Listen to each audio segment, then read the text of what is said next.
గుంటూరు జిల్లా తుళ్లూరులో ఎన్టీఆర్ విగ్రహాన్ని ఆవిష్కరించారు కేంద్ర మంత్రి పెమ్మసాని చంద్రశేఖర్. ఈ సందర్భంగా కేంద్ర మంత్రి మాట్లాడారు. సీఎం చంద్రబాబు ప్రపంచమంతా మనవైపు చూసేలా అమరావతి నిర్మాణం చేపట్టారని ప్రశంసించారు. 15,000 కోట్ల రూపాయల నిధులు తీసుకువచ్చారన్నారు. అమరావతిలో ఆగిపోయిన పనులన్నీ తిరిగి ప్రారంభం కావడం సంతోషంగా ఉందన్నారు కేంద్ర మంత్రి.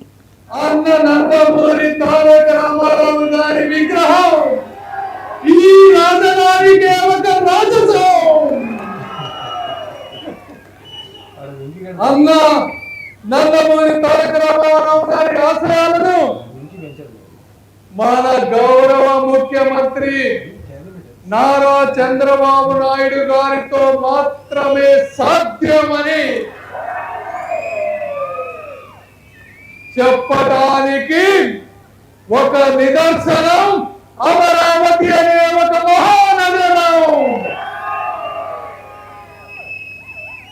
గత 5 సంవత్సరాల్లో మీరు చూసుకుంటా ఉంటే బీడుపడిన భూములు, ముళ్ళు పెరిగిన చెట్లు, చల్లా చెదురైన కళలు, గుంతల పడిన రోడ్లు.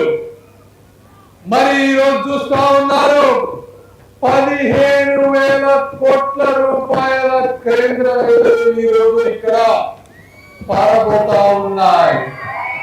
ప్రతి గుంత పూడ్చబడతా ఉంది. ఆగిపోయిన ప్రతి కట్టడం కూడా ఆకాశం వైపు ఎదురు చూస్తూ ముందుకు వెళ్తా ఉంది. దట్ ఈజ్ బ్రాండ్ బాబు చంద్రబాబు. తుళ్లూరు ప్రజల అభిమానానికి వందనం, అభివందనం.